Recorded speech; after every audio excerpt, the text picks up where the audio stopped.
So, Vice uploaded a 43-minute long debate about gun owners and gun users just debating America's gun problem. Bit of an understatement if you ask me. But we're going to watch this entire 43-minute debate here today, right now, and we're going to react to it. How do I defend myself and my children against two guys who have AR-15s? Tell me how. And you said yourself that the police may not make it there in time. Tell me how. You know what? The best chance you got in a situation like that is to get out the house. She just stated that they reach 30 far. rounds a piece? That's 90 rounds of bullets firing through the home. I can outrun that? You need to get out of the house. Oh, sir, I stand my ground. Sorry.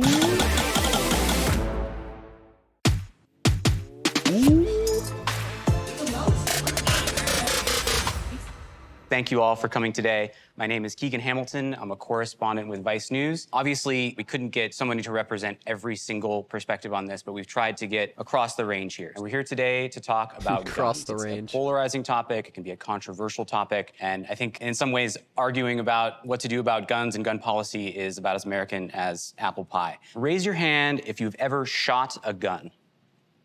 Now, keep your hand up if you currently own a gun. All right? Keep your hand up if you own more than one gun. Keep your hand up. Wait. Okay, I just wanted to make sure. So there's only 2 people in this whole panel that don't own any firearms. If you own more than 10 guns. Keep your hand up if you own any AR-15s.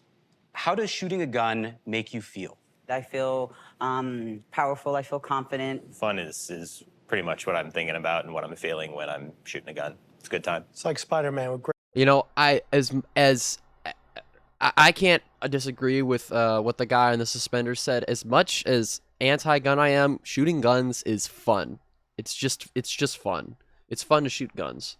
Great power comes great responsibility. Facts. Determined, I guess, when I pick up a gun. Loaded, not loaded. Am I shooting? Am I shooting responsibly? It's always been a very neutral experience for me because of things like that, where it's just about doing everything correctly. Yeah. I usually feel tired after shooting a lot. A lot of the training is extensive, and as an instructor, I'm usually also teaching while I'm shooting firearms. If shooting a gun is exhausting, like teaching people to shoot guns is even more exhausting. But it's exciting because you can empower somebody else. Like, after it, you may feel tired and exhausted, but these people might be that much safer because of what you taught them. How many of y'all are longtime gun owners? Raise your hands. Empower them How to many do are what? new gun owners who've just got into gun ownership and shooting? Okay. I grew up around them, but I recently moved somewhere where I could personally own them. I started, closer to 2018, 2019, when I just turned 18 years old and was legally allowed to buy guns. I did not grow up around guns. I started owning them because of different political conditions that we were under. I think the reason why I Jesus. don't own a gun, even though it always felt like a given, I grew up in San Antonio, and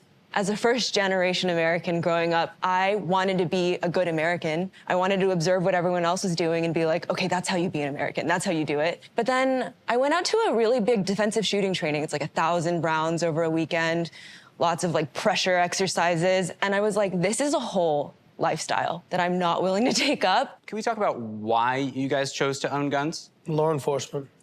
Yeah, similar. I'm military or former military and carried a This guy said law enforcement. Is he a cop? This guy's a cop. handgun concealed while I was deployed at 19. I grew up in rural Virginia, and so for us, it was more Okay. of tradition. The first firearm I received or owned was the first firearm my father owned, which was a hunting rifle. And so for us, we were taught to take care of it, appreciate it, but know that it has a place. Yeah, I don't know what part of Virginia he's talking about. He said rural Virginia. That can mean a lot of like the western part of Virginia. But where I live right now in Virginia, I live in a bigger part of Virginia. There are guns everywhere, and there are shootings all the fucking time. Right, all around my house, right around the corner from my house, just in my area, there are shootings all of the fucking time where I live in Virginia. It is extremely. It's not unprecedented to hear about a shooting literally every single night, every day. It's not something that's like, oh wow, there was a shooting. It's completely normal. My dad grew up in rural Pennsylvania, so I mean, he was shooting his whole life. He hunted, and so he thought it was important for us to learn pretty young kind of about guns and how they work. When I was growing up, it was always the bad guys that had guns, and I felt like I didn't have the emotional maturity at that time to own guns. But as I got older, I started seeing it more as recreation, and then as When she says, I hope that they explain this stuff later in the debate because I'm not totally following what she's saying. She says the bad guys have guns. What bad guys? You know, the climate in the world changed and events happened in my life. I started to really be empowered by the security that they offered for me. Well, I actually used to be a gun control activist, and there were certain events that were happening where violence against trans women was, increasing across the country. And there was this one video that went viral where a trans woman was violently mobbed in a gas station one night, and that was a clicking moment for me. At that moment, I was like, you know what? The only thing that would have stopped her from this violent mob was, in fact, a gun. How does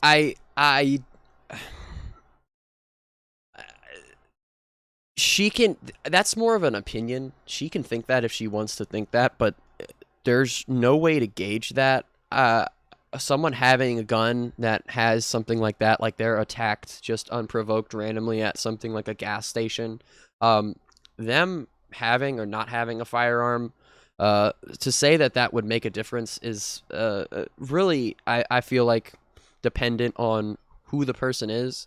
If this person has never used a firearm, if this person doesn't know how to use a firearm, then that wouldn't be the case. There's a number of different reasons why that wouldn't be true. So for her to say that, oh, if they had had a gun, maybe that would have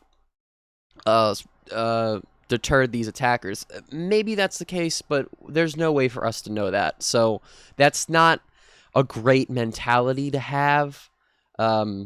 For somebody, I think, to get a gun, but realistically, the only mentality most people have that go and get guns that aren't going to get them just to commit a heinous crime are getting them for what they say is self-defense. the Second Amendment affect the way that you view gun ownership as a right in this country? I think my right to defend myself how I see fit comes from my creator, not the Second Amendment. A lot of people hinge on the Second Amendment and the verbiage, and we dissect it and we try to interpret it. But ultimately, every person on this planet was born with the right to defend themselves. But it's the... I do not disagree completely with that sentiment. I do disagree with a lot of it, though. Number one, the right to defend yourself does not equate the right to have a gun. And the Second Amendment, the right to bear arms, that does not equate you getting a gun or anybody being able to say, oh, you get a gun. The right to bear arms, arms can literally mean anything. That can mean weaponry. Arms can be knives, mace, batons, bats, whatever weapon that's not a gun. That can be considered an arm.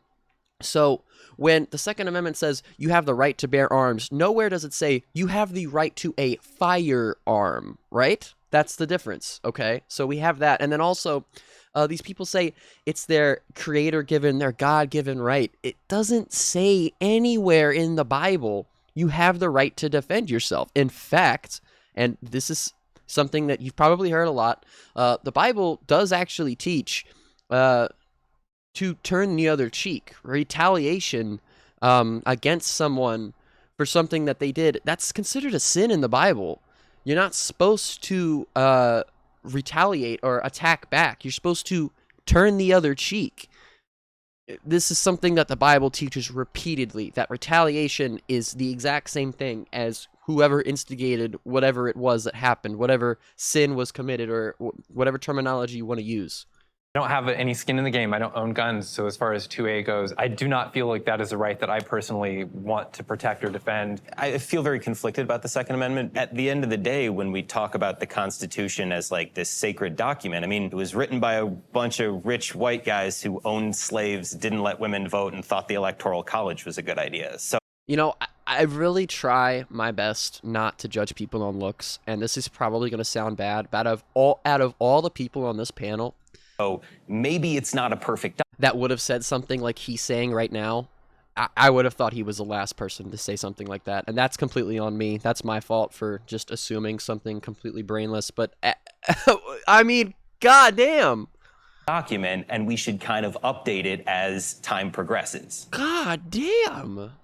I didn't know we had the fucking full-on progressive panel It's my right here. to defend myself. There is an ample amount of time between the time you call the police and the time that they arrive. It's my right to be able to protect myself in any way possible. As a survivor of gun violence, I can't help but to think about how many people have been lost because of this perceived right or this outdated document. I feel like this debate around the Second Amendment is oversimplifying a really serious and complex issue. And unfortunately, there's too many privileged individuals having these debates, making these decisions who aren't feeling the pain of what gun violence in our country has done to us. In Connecticut, 2 officers were shot and killed.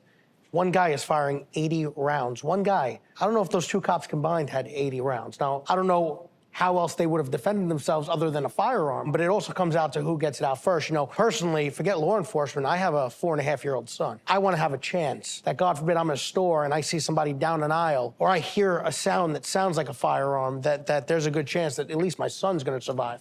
If you're in that situation, if you're in a situation where there is an active shooter, the black gentleman in the back that said he was a victim of gun violence, he said it at the beginning of the video, a part that I guess they're going to play later. The best option for you is to get the fuck out of that store. Even if you have a gun. Dude, engaging is more than likely, it's going to confuse people. Other people that are trying to get out, they're going to be confused because there's going to be 2 people shooting. And if they're on opposite ends of the store, where the fuck are they going to go? Someone will more than likely get injured or killed in the crossfire. That is just... I know this guy's, I'm pretty sure this guy's a cop. I think he said he was a cop. That's ridiculous. If you are in a situation where there is a shooter, your options, and then they even teach you this. They teach you a form of this when you get to to work at like a company, like a big company, like a retail or something like that. They tell you that your options are run, hide, or fight. Well, as much as I'd hate to say it, fighting is probably the option that is going to get you that's the fastest way for you to die. Running and hiding will always be better options than engaging with the shooter, especially in a public place, but engaging at all.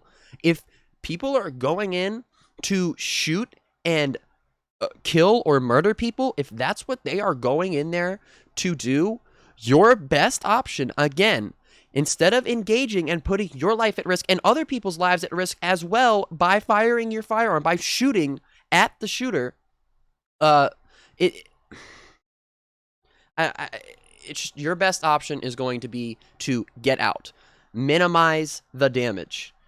Don't put yourself in the line of fire, because that will just be another probable casualty in the massacre, in whatever massacre is going to happen. I mean, it's... I don't know. In a world where we are literally out-arming who's supposed to be protecting us. And it's all coming from a place of fear. If we're thinking about how to protect our homes or to protect our families, there are better, lower-risk ways to do that. And as someone who's been shot, having a gun on me would have not saved my life. If anything, it would have cost me my life, because it gives you this false concept of confidence in a life-or-death situation when your first instinct should be to flee or evade. That guy hit it perfectly. That was 100% right. Your first instinct should be flee, run, hide. Do not engage. There's so many problems, extra problems that you will create if you decide to engage with the shooter, with your own firearm or your own gun or whatever it is you have. You're just going to make everything worse if you do that. What are your ideas about other cost-effective ways to defend yourself? Well, when we think about defending your home so she said defend yourself, but the conversation is kind of like defending like your house and your home and your belongings. So I don't... your body or from harm or assault, the most impactful thing you can have is a known deterrent. A gun is not a known deterrent. And so when we think about keeping our home safe, specifically simple things like having a dog, having the lights on, having a fence, having a security system, a security camera is more effective at protecting your homes. What do you guys think are actual good ideas in terms of gun regulation, if any? The question I have is, are we going after the guns, or are we going after the people that are using them illegally? The second something happens, they don't talk about the person that committed the crime, but if someone's not on the opposite side of the gun, it will never go off unless the trigger is pulled. And I guess he's not technically wrong, but he's completely ignoring any and all gun obtaining a firearm through any type of loophole. I mean, he's completely ignoring that. And I don't understand why the word gun regulation or gun control, that terminology, triggers this thing in people's brains where they're like, well, are you going after legal gun owners? Are you going after the people that are using the guns illegally? It still needs to be regulated. It's not, and that's the problem. That's part of the problem. There are so many there are more firearms in this country than there are human beings. That doesn't make sense. That doesn't make sense. Why are there more guns? There's like 420 million something guns in this country. There's only 333 million people. How is there more people, or how is there more guns than there are people? That doesn't make any fucking sense. That's crazy. That's a problem. There shouldn't be more firearms than citizens. How does that make sense? I think there needs to be more accountability, whether legally or not legally used. There needs to be accountability for people to say, wait a minute, if I do something really dumb with this or hurt somebody, I might not see the light of day for a while. But the accountability should not come after the shooting, after the fact. We need to have safeguards in place so the shooting never happens. The conversation shouldn't be, oh, well, I did something bad, so, I might get in trouble for this. That shouldn't be the conversation.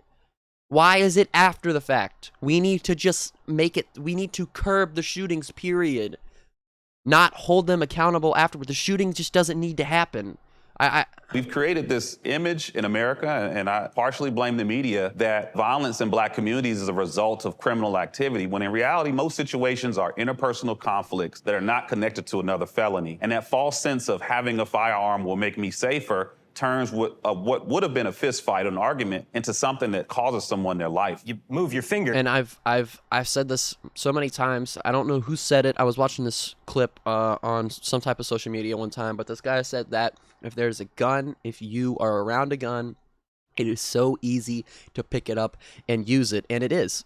It's extremely easy to just pick up a firearm and use it. And he's exactly right. What could be or would be, a minor altercation, maybe a fist fight, maybe just some type of physical struggle turns into a shooting, turns into a killing, it turns into a murder, and that's a problem. And you end It should never get to that point. That shouldn't be the option on the table. It's like, oh yeah, let me pull my gun out.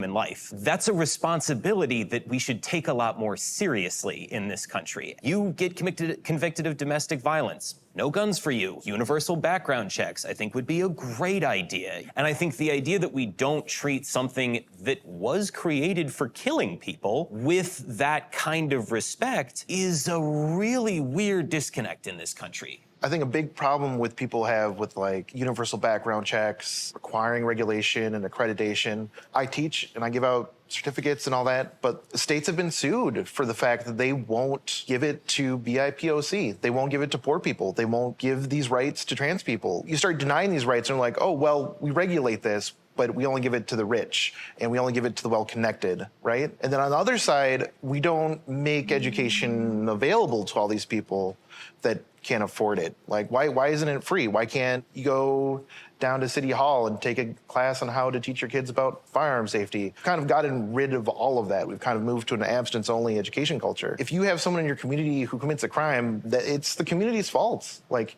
how did that person get to that point? A lot of folks here say that they own guns as a... I mean, I guess I kind of agree with that, not 100%. It is a part of our culture. Guns being used and being such a big part of our daily lives, that's a part of American culture. Whether you like it or not, whether I like it or not, I don't like it. It's a part of American culture. And guns are everywhere, and it is certainly hard, at least for some, to be able to receive proper training on how to use a firearm and all of these different things. And it shouldn't be hard. This shouldn't be something that, people have to jump through all these hoops and rings to be able to do. But this kind of comes with, you regulate it, and then stuff like this starts happening. He says that only the rich get it, only the well-connected, only the wealthy, or only the well-to-do are the ones who are able to get these things. Realistically, the federal government and all of the state governments, they need to work on some level together to try to find some type of middle ground, so that things like that won't or don't happen. A self-defense tool. How do we feel about that? Shit is so bleak in America. Like, I don't blame people for feeling unsafe. Everyone here is concerned with survival. Everyone who picks up a gun is concerned with survival. There is this sense of despair in America when it comes to resource scarcity, food scarcity, housing scarcity, scarcity of care. People do not. And she's, again, the mentality is, I'm in this situation. I need something to protect myself. Let me go get a gun. Let me go get a firearm. Now I feel safer. Now I feel better. Now I feel like I have this sense of security now that I have a firearm.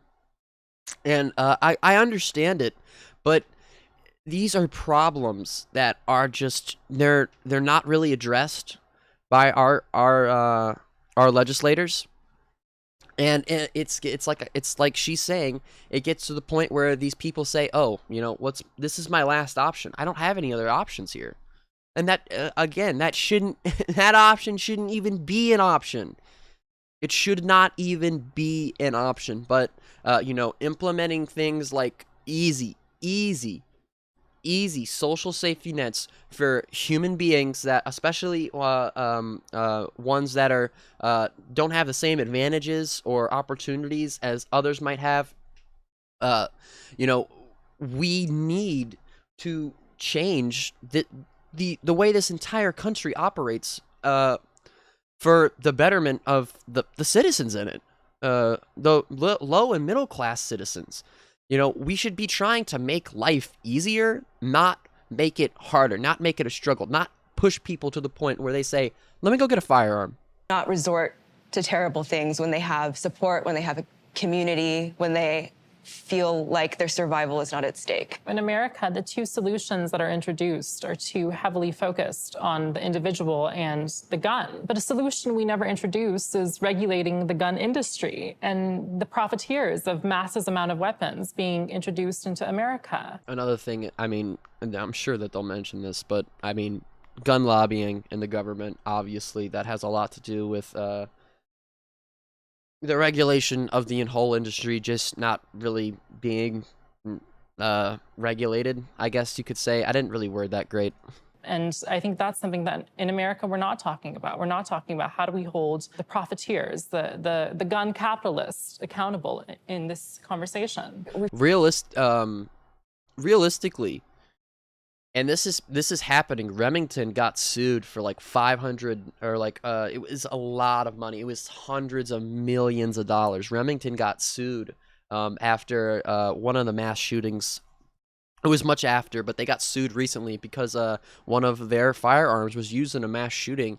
And I think that there was a ruling in a district court or Supreme Court or something like that. Don't quote me on this, okay? This might not be right. I really probably shouldn't even be saying this unless I know it. But these gun manufacturers, at least I think, a ruling, if they did rule on it, I think the ruling should be that these gun manufacturers, they should absolutely be able to be sued if one of their firearms is used in a mass shooting. I absolutely think that they bear responsibility for that.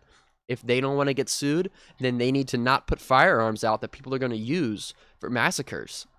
That's the end of the conversation.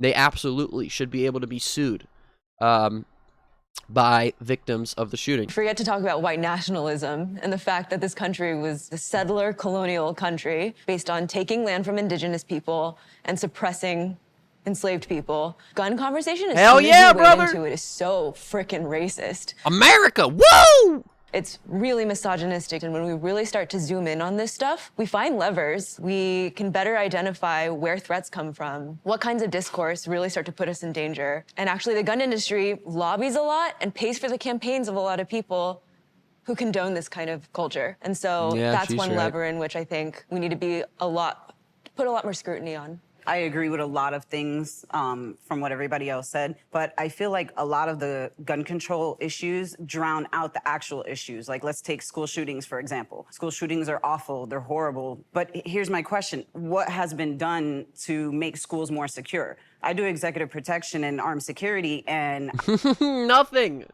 Nothing. The conservatives and Republicans want to arm the teachers and the students, and that is the most brainless. If they want to make it worse, then that's what they should do. If they want to make mass shootings worse, then they should arm the teachers and arm the children. They haven't done anything, and the solutions that these people are putting forward to curb mass shootings are ridiculous. They're absolutely ridiculous. How arming teachers or arming students, that is just going to make it so every fucking school in America has a mass shooting at it. That is crazy. I know that she didn't say that, but still. I've been offered. They say that they want more guns on campus. That will never solve the problem. That will make the problem so much worse. More guns will never be the answer. If more guns hasn't solved the problem now, why would more guns solve the problem in the future? It's not going to, and it never has, and it never will. Times jobs at schools, they pay $12, $13, $14 an hour. A single mother with 2 kids, that's not an amount I can work for, nor does it reflect my value as a security officer. But what is being done for it? We're not paying security extra. We're not, doing single points of entry. We're not reinforcing the perimeters. We're not doing any of those things. We're focusing on gun control, and yet when this happens again... And there, something else that she's, again, there are signs, these red flags that are supposed to alert people that something like this might happen. They get ignored. People blatantly ignore these red flags and the red flag laws because they don't fucking work. The school shooting in Virginia that happened just recently, a 6-year-old pulled out a firearm and shot his teacher. You can go and look this up right now if you want. A couple days ago, the teacher's lawyer released a statement. She is suing the school board, or not the school. She is She is suing the community of schools that she worked for, and the lawyer. And there is evidence of this. This child, the 6-year-old child, there were 3 separate times, 3 separate occasions on the day in question where the teacher got shot, where administration had suspicions or blatantly knew that the child had the gun on his person at school, and they ignored it. And at the end of the day, that teacher got shot by a 6-year-old student because people ignored the red flags. They ignored them. One of the times, the kid had the gun in his backpack. One of the people thought he had the gun in his backpack. They searched his backpack when he was at recess or something like that. And it became clear that the gun was in his pocket.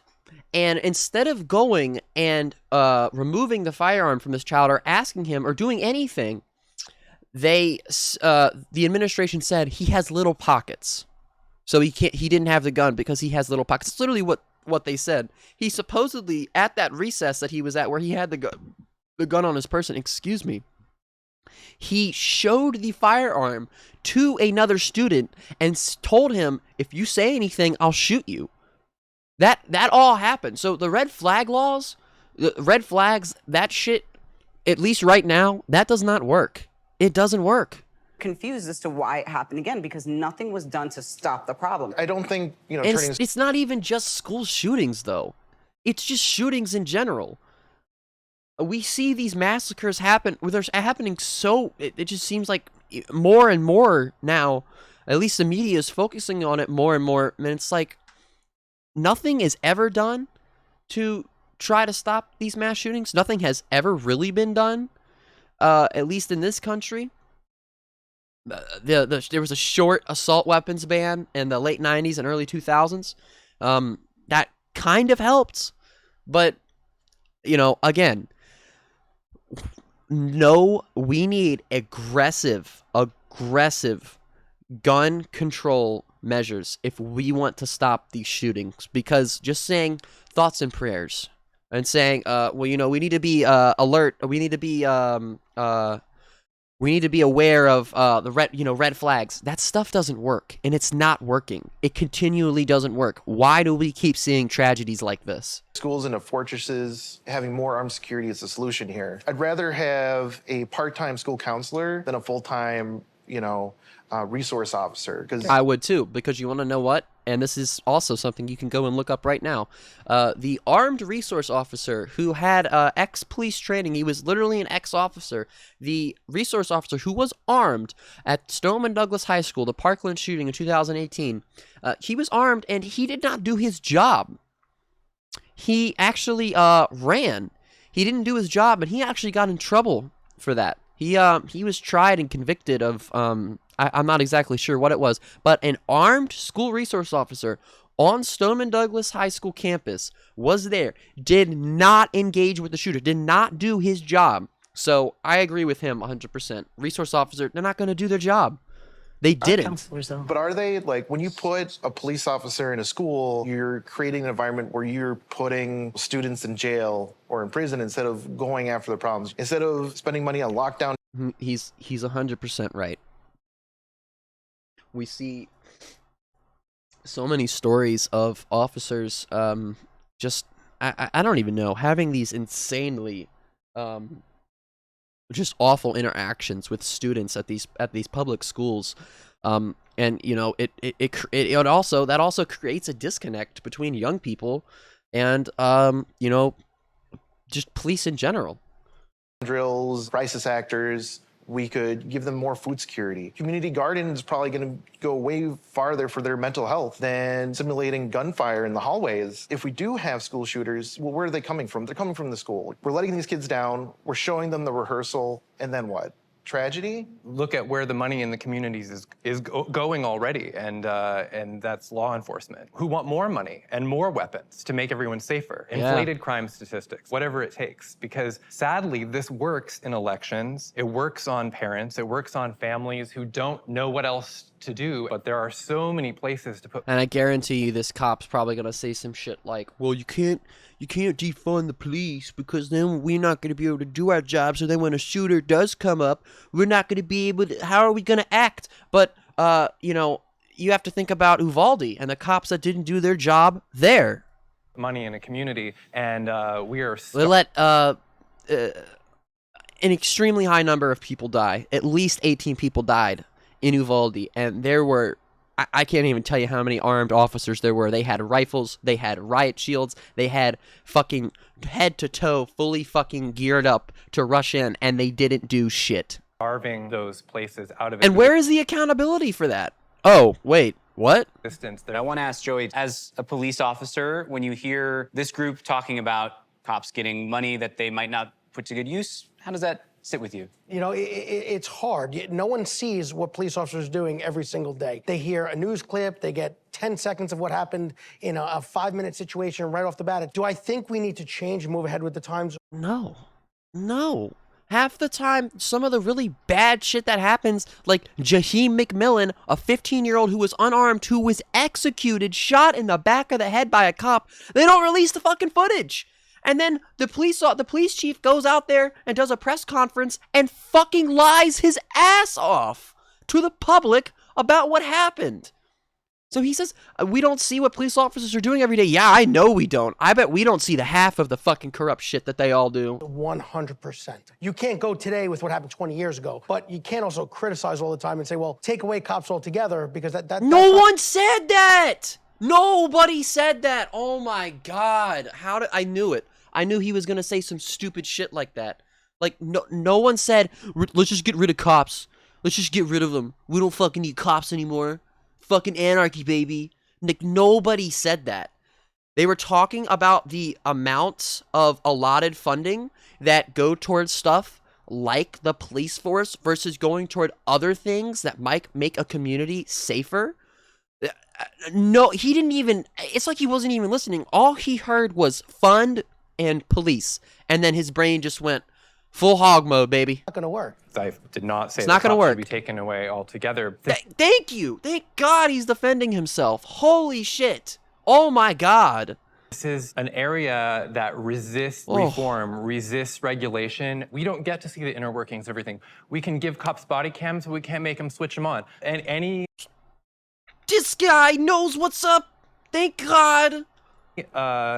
Government body that refuses to be regulated, that resists transparency, should not be increasingly armed, should not be increasingly funded. If you want respect, transparency is the way. I mean, you look at other countries, like, the Daily Show, they just did a segment a couple days ago. They uploaded it on their YouTube channel where Roy Wood Jr., he goes around to different parts of the world and, interviews people. And he did one with where he went to the United Kingdom and he was asking them about why Americans love guns so much.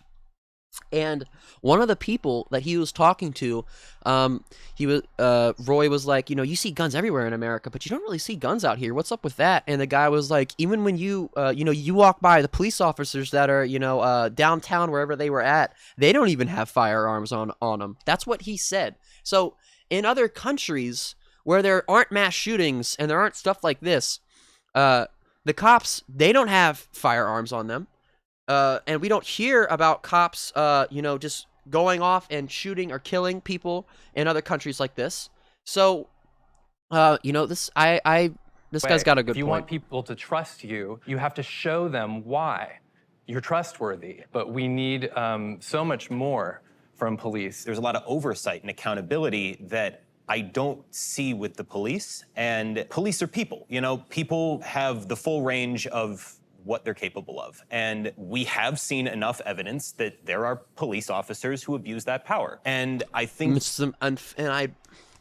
I really would hate to say this, and I don't actually hate to say it. I don't really give a fuck. I just wish it wasn't like this. The majority of police officers are like that. The vast majority.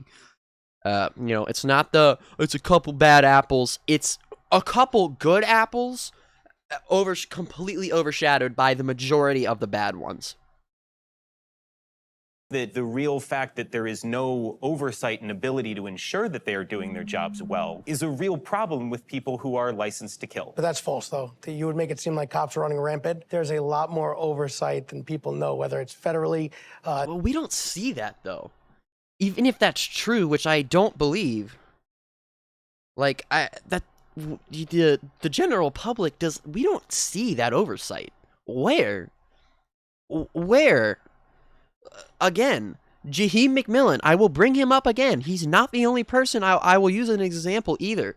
Jaheim McMillan, there has been no accountability in his case. He was unarmed and got shot. He was executed in broad daylight. Where is the accountability for that? We have just recently, because of the introduction of social media and the ability to have information relayed to every single other person that has technology in an instant, we have just recently started to really hold cops to the standard that they should be held to, which is a higher standard than normal human beings because they have a responsibility and a certain amount of power that they should not be abusing, and if they are abusing it, then they need to be held accountable again at a higher standard because that level of responsibility, there's no reason for them to have to corrupt themselves and this power that they have for what? Because of their ideology, because of how they grew up, because of their political ideation, whatever the reason is. It doesn't even matter what the reason is. It doesn't matter. We don't see this type of oversight. We don't see this type of accountability. This guy can say whatever he wants, but I don't think that that's true at all. City-wise, Excuse me. and there are bad apples, and there's people out there that should not Yeah, there's just bad apples. be police officers, and there's nothing more than a good cop that doesn't want a bad cop on the street. The oversight, there's a lot more than people know. But we have to take everyone. I mean, I would just point to the LAPD, just like the entire LAPD, to combat his point of view. Word for it, though, from inside. I don't know what that means. I'm saying that you're saying Wait, that everyone. I gotta That rewind doesn't it, want a sorry. bad cop on the street. The oversight, there's a lot more than people know. But we have to take everyone's word for it, though, from inside. I don't know what that means. I'm saying that you're saying that there's lots of oversight. But again, we just have to believe that because anytime someone from outside attempts. Because we don't fucking see it. This guy, he's my this dude in the back. To He's my explore favorite. that, it's obstruction 100% of the way. I wouldn't agree with that. Well, you know, you're a fucking cop, so I. I mean, really struggle with this concept that we have to fund communities or fund police. No, we have the resources to fund these communities, to fund solutions that we know work, to invest. but I thought that the idea of policing, at least maybe back in the day, or maybe I'm just wrong about this, I thought the idea of policing was so that your community, whatever community you're a part of, they have a group of individuals or some type of enforcement or whatever you want to call it. The police are supposed to be a part and help in the community, and it's definitely not like that. I mean, it's like I said, the vast majority of cops are not like that, and that's not how police are viewed or seen. But I feel like that was kind of maybe the idea, at least for some, or that should be, let me rephrase, that should be the idea, is that cops are a part of the community that they're supposed to be serving. But again, they abuse their power to literally no end. And you know, this cop said, you know, you act like cops are just running amok. They fucking are. They really are. In education, to invest in violence intervention in victims. Like, we're not willing to prioritize life, then we're going to pay the cost on the back end. And one other thing, I think we have to remember that this is not just a crime crisis. You know, 2/3 of lives lost are lost by suicide with guns. This is really a public health crisis. He's and we right. keep pivoting back to crime control strategies, and it's failing. No, And I kind of want to. I don't think, you know, maybe I'm just giving him the benefit of the doubt, and I shouldn't be doing that. But you know, the public health crisis thing or the mental health crisis thing is a conservative NRA lobbying talking point. You know, people want to say it's not the guns that are the issue; it's the people that's the issue. But you know, again, other countries like the United Kingdom, other countries or other nations like Australia, you know, they had a massacre in 1998 or 1996, can't remember, in the 90s, late 90s. Australia had a really bad mass shooting, and after that mass shooting, you know, they had sponsored buybacks, they had all of these different things that they did to try to get guns out of the hands of people, and they ended up actually, statistics are a little fuzzy on it, but by the time all was said and done, the government said that they had probably received about 1/3 of the total of Australia's total population of all of their firearms. A third of all of the firearms in Australia were given back. And these firearms can also be used for a number of different things, like you could melt them down and literally make materials to build houses. But regardless, you know, the mental health crisis thing, that really is just a Republican talking point. It gets peddled by, you know, a bunch of other liberal news media too. But that is, again, other countries. You look at other countries where this doesn't happen. So, you know, again, people can say it's a mental health crisis. That is part of it, and there are people that commit shootings that do have severe mental health issues. The Virginia Tech shooter had severe mental health issues. The Tech shooting's one of the worst shootings. That guy, that person, that individual had severe mental issues. That does play a part, but that is not the overarching issue. That is not the main focus. And if people are going to tell you that's the main focus, that's just not right. It's incorrect. You nailed it. We're the richest country in the world, and we can't make sure everyone is secure in their life, doesn't have fears. You want to sell less. And again, he's right about that. He's 100% right about that. We are the richest country, and literally, we could have in this country. Everybody could have a house. Everybody could be living in a house, but there's a bunch of homeless people. Skid Row, Los Angeles. There's a bunch of homeless people up in Maryland and up in Pennsylvania. It's like, why? Because there's enough houses for everybody to be able to live in one. And that's just a consequence of capitalism and the way that we have allowed our country and capitalism to, instead of us, you know, running the country or us, you know, doing these things the way we're supposed to be doing, it's the country who's running us. I don't think again, that was not worded great. Make people less fearful. People plan for their fears. Why do people buy guns? Well, they want to feel safer. Well, why do they need to feel safer? Well, because of their community. It's just like, okay, what can we do for their community, right? I do not believe that police can in any means provide security and safety for us. And a huge part of, wanting to own guns is an aspect of, police failing us. And so to suggest that it's anecdotals, that it's just a couple of bad apples within the system is completely incorrect. We have seen the system fail people and fail to really protect individuals. And so this suggestion that we can You mean like fucking like, the majority of black people that are racially discriminated against in literally every way, shape, and form in what the United States calls the justice system, when in reality it's a broken legal system. Fund both, that we can fund both our sense of security. Because if it was a justice system, then people would end up getting justice, but that this just doesn't happen. And our sense of safety, as well as funding the police departments, is completely false, because a huge aspect of our safety being a detriment is, in fact, the police state's initiatives. What changes would make a difference in the real world, practically speaking? Kendra, I want to hear your thoughts on this. I'm a range safety officer, and as long as I've worked on the range, I have seen police come there and train once, right before their qual, or not even, they only come for their qualification. And I have some friends that they train pretty often, but the vast majority, I outshoot them by hundreds of rounds. If that's true, then what are they training? What do they train the cops on to do?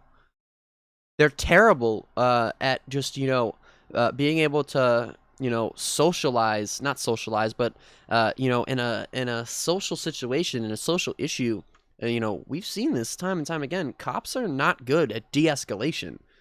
They make it worse. If anything, the cops show up and they escalate the situation to where it is extremely dangerous. They're terrible at de-escalation. They're not getting trained on how to shoot. What the fuck are they training the cops to do?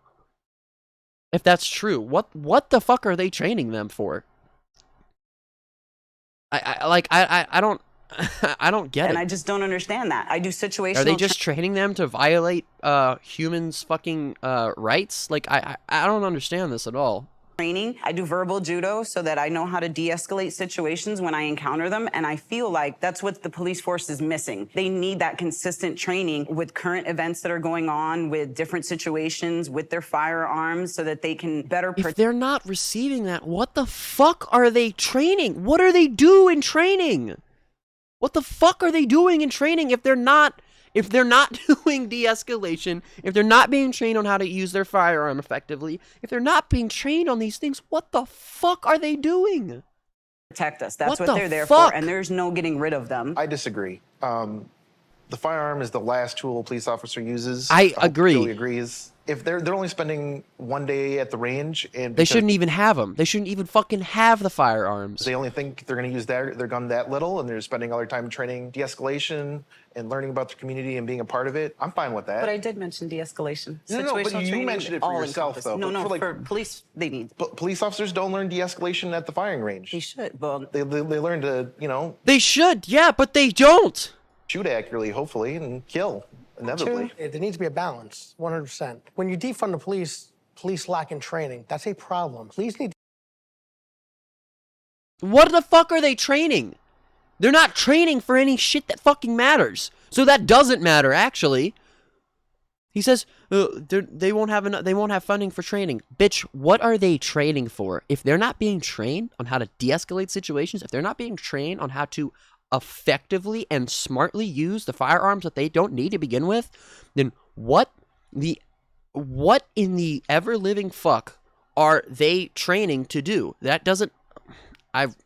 This guy. To be trained, because everything in life is muscle memory. The number one thing you should do is use your mouth, no matter what you do. You go out there, you talk, and that's where the de-escalation comes in. But by no means are police officers going out there and in their head say, I want to use my gun today. No, that's the last thing on their mind.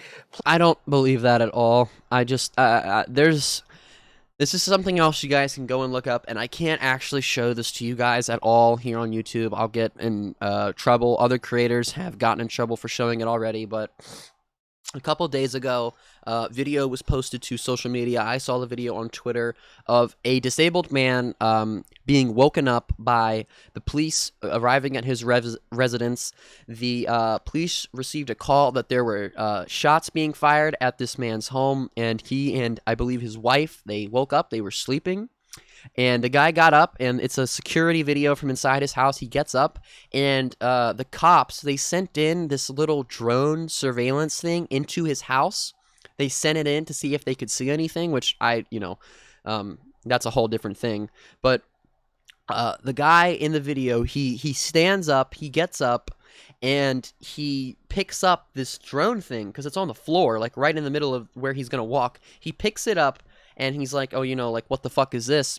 And he doesn't have a gun on him. He has no arms. He's completely unarmed. He walks to his front door, and there's cops like outside, like you can hear like the cops like yelling at him. He walks to his front door, and as soon as he opens the door, as soon as he opens it, the cops fucking light him up. The guy survived. At least last time I checked, he was still alive. But these cops lit him the fuck up, did not even give him a chance. They did not even give him a chance to do anything. As soon as he opened the door, they fired on him, and they hit him multiple times, struck him multiple times. And then, in social media posts, the police in the area where the shooting took place said that the man had a verbal altercation that led the police to shoot him, when the video that is inside the guy's house literally shows that none of that happened. The cops lied about it. They fucking lied about it. And the cops that shot him, I don't know what the hell they were thinking, but they were clearly trigger-happy cops that did not care about de-escalating the situation or trying to even figure out anything about the situation. And that's why this disabled gentleman was literally shot for no reason in his own house. Policing has gone away. So what the fuck are they, again, what are police training for? From enforcement nationally, which it should have, and is more community police based. And that's where the funding goes to, so we can go and change the outlook of what policing has, unfortunately, looked like it's become. I just think we also have to realize by the time the phone is calling 911, and most shootings, it's too late. I mean, It's he's too right late. about that. When I was shot, law enforcement didn't show up till 15 minutes later. My cousin tied my tourniquet, and the bullet hit 2 arteries. I was bleeding to death. I would have died before an officer arrived. And I think if we continue to look at gun violence as something that law enforcement can solve, we're missing it. We take these big assumptions and again, Uvalde, they were fucking there. They could have stopped that, stopped so many people from dying, and those cops didn't do anything. Apply them to reality when it's untrue. We've been talking a lot about training, and I mean, way supportive of that. But I also really think there needs to be accountability injected into this, where if a cop does something ranging from lightly illegal to murder, there should be accountability for that. And I think the strange thing I see is this sort of closing ranks around these bad apples, even though there's also an acknowledgement that they exist. And I think people will be far less likely to look at police with fear if they understand that if that cop does something they're not supposed to, there's accountability. I mean, Joey said he does not want those people walking around. But they all protect each other. And he kind of touched on that a little bit. They all protect each other. All the cops, it's that blue wall of silence. You don't turn on your cop friends. You don't fucking do shit like that. And they don't. It doesn't happen. Suspect that is a pretty common view, and I don't know why those cops are protected then. Right? I honestly, in my opinion, I don't think that that's a very common view. And if that is a very common view, that's definitely not a view that is spoken of or spoken about a lot. Now, a lot of the conversation around guns is driven by mass shootings, and particularly school shootings. What is the solution to mass shootings in schools? More protection for our children, not creating a prison environment. We need to make sure that they understand that the police are their friends and they're there to protect them. They're not, though, and they don't. And that doesn't happen. That doesn't happen. That just does not fucking happen. The police are not there to do that. That's not why they're there. And if they are there to do that, then they're picking and choosing which children they want to protect and they want to be friends with. Education is what's going to empower everybody, so we need to educate them on all levels, not just firearms, not just school security, but how to take care of themselves and each other. I was one of those kids who was trained that way and raised that way, not to be super dramatic about it, but things took a turn for me, and I could have been one of the kids on the other side of that gun. I fantasized about it. I was reading things. Of course, you become secretive as a result of this. You hide from the people who know you the most. There's a protectiveness around these issues that is very difficult to penetrate because it is so bound up in our sense of safety and our sense of family. And it's very difficult to address these because what makes one person safe does not necessarily make someone else feel safe. I think that mental That's kind of how I am, like, with just guns in general. Like, a bunch of people say that, like, guns are, like, that makes them feel safer. It's like it gives them a sense of security. All guns, at least for me, do is just make me feel uncomfortable. There was a story, like, 2 or 3 days ago, a couple days ago, maybe it was yesterday, where this guy's dog stepped on a loaded rifle, and it hit this guy, and it killed him. Guns do not do anything except for hurt people. That's what they were made for. They were made to hurt people. And, you know, a lot of people that, you know, have firearms, they say, you know, self-defense, this makes me feel safer. There's just so many things. There's so many things that can happen when there's a gun in the room that could result in someone's life being ended when the gun wouldn't be in the conversation. There is no life-ending threat in the room or wherever it is you are or you exist. So health is important. Like Yes. you said, sometimes your mind went to other places, and that's what I'm saying, that we need to empower them, because without mental health, without good mental health, you can't make any decisions about anything else in a healthy, productive manner. So we need to start empowering our children's minds and taking care of their mental health first and foremost. I want to hear more from not this person, the lady who's sitting in between the cop and this lady right here. She's not talking a lot. I am living proof of the fact that the problem does exist and it does haunt people. And I was able to come back from a place that other people might not be able to come back from. And I'm not saying it's a danger for everyone, but I'm saying, like, we can't reach everybody that way. Every community is different. Every community has needs, and the needs need to be addressed. That's why I don't think there's like a hope for like a federal change that will solve school shootings, or maybe even a statewide change, because Realistically, and we're never going to live in a perfect world, okay? At least, you know, that's not going to happen anytime soon. There's always going to be people that want to do bad stuff. They want to be violent. They want to do something that they're not supposed to do. You're in any community, in any world, in any civilization, whatever it is, there is always going to be people that are bad, that want to do bad things, and maybe something happened to them, and they, you know, they feel bad about it, and, you know, they feel like they need to go do something drastic. Whatever the reason is, whatever it is, there is always going to be people that are looking or trying to do something that they shouldn't be doing, and they're not supposed to be doing. So with any change, or with any type of legislation, or whatever you want to say, there's always going to be you know, not an exception, but there's always going to be someone that says, or someone that tries to, you know, keep on doing the thing that you're trying to prevent from introducing whatever it is you're trying to introduce, whatever solution to a problem you're trying to, you know, implement to solve the problem.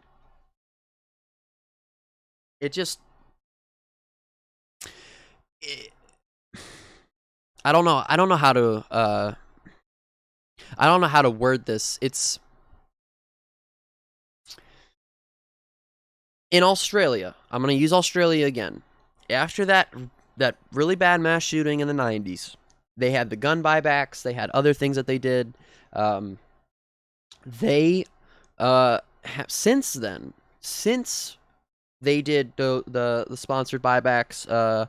They did some other thing. I can't even remember. But they have had a low amount of shootings since then, compared to America, very low amount. And if you go and look at the list of shootings in Australia since then, the numbers from the shootings, any life lost that's devastation. Okay, no lives should be being lost to something like gun violence. Okay. But the number of lives lost in these massacres is significantly lower than the ones we hear about in America now every single day.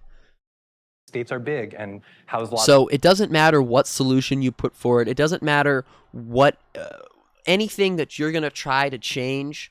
There's always going to be resistance. There's always going to be people that are going to keep doing the thing that they're doing. There's always going to be pushback, no matter what. There's never going to be a solution that everybody's like, oh, hell yeah. Lots of different populations. I was in elementary school when Columbine happened and when the national sort of injection of those drills into schools happened. And it really messed up my sense of safety. I didn't personally feel more prepared from those drills. I felt afraid in a new place. By the time we're bracing our schools for a mass shooter, it's too late. And so I think that if we really want to address this, you need to look at why these kids are feeling so isolated in the first place. You need to look at what are the conditions of their community that they are existing in. But we're operating in a reality where we see it and we keep brushing it under the rug. And our children are dying, you know, and I get really frustrated about this focus on just mass shootings and just school shootings because our kids are not safe anywhere. They're not safe in their homes. They're not safe in their neighborhoods. And I think the real solution is not to bring more guns into the situation. I think it's really to invest in people, you know, invest in our kids and their wellness. If we're continuously working on ourselves and seeking help for things that we need, I think things will get better in the long run. But some people have, you know, the pride's a little high. And I think that's just something that we need to bring down and, again, normalize seeking help and that being okay. And the money's a little low. And the access to healthcare is a little low, too. But it's also improving. You know, I've seen plenty of different options for kids, and there are counselors in school. There's anonymous things online. So as it wasn't a topic conversation before, it definitely... But how effective are these things? How effective are these things on, and how much impact do they actually have on these people's lives? Because again, these massacres, these tragedies, they keep happening. So, you know, this person's saying that it's improving. You know, there's new options out there. There's all these things. That's not really. I mean, so far that stuff hasn't. Doesn't look like it's done a whole lot to stop most of these tragedies from happening. It is now, and it might be moving slow, but it definitely is moving in that direction. Not in my neighborhood, though. And I tell you what's happening right now in our neighborhoods. You're traumatized. Here's a gun. Deal with it. Now, that's not the way. Don't get me wrong. And that's what I'm really struggling with. But in my neighborhood, people are dying. We're dying. And so we can't just sit here and say, hey, pull yourself up by your bootstraps when people are laying on the concrete. One thing that came up earlier was universal background checks. And I'm curious, does everyone here support universal background checks on all gun purchases? And if so... Oh, Jesus. Oh, God. This is going to be good. This is going to be great. Why or why not? If I want to give anyone on this panel a background check, I can't do it. I have to go to a store with a license, and they can do it, and they usually do it at a cost, right? Why don't we just open up the background check system? Like, why don't we give people the opportunity to have personal responsibility when they transfer firearms from person to person? You know, we have vaccine passports. Why can't we have opt-in, firearm passports? Universal background checks, in theory, sounds great. Well, I am a domestic... Oh, I don't know what she's going to say, but I know it's going to be good. Violent survivor, right? Say I have to go to this medical professional, this mental health person, and I have to explain to her why I want this firearm. Based off of her own biases about me as a Black woman, Army veteran, survivor of domestic violence, she may say, because of those things, I should not be allowed to own and use a firearm for my own self-defense. So how do we decide who gets to have the firearms based off of their mental health background and who doesn't? The background...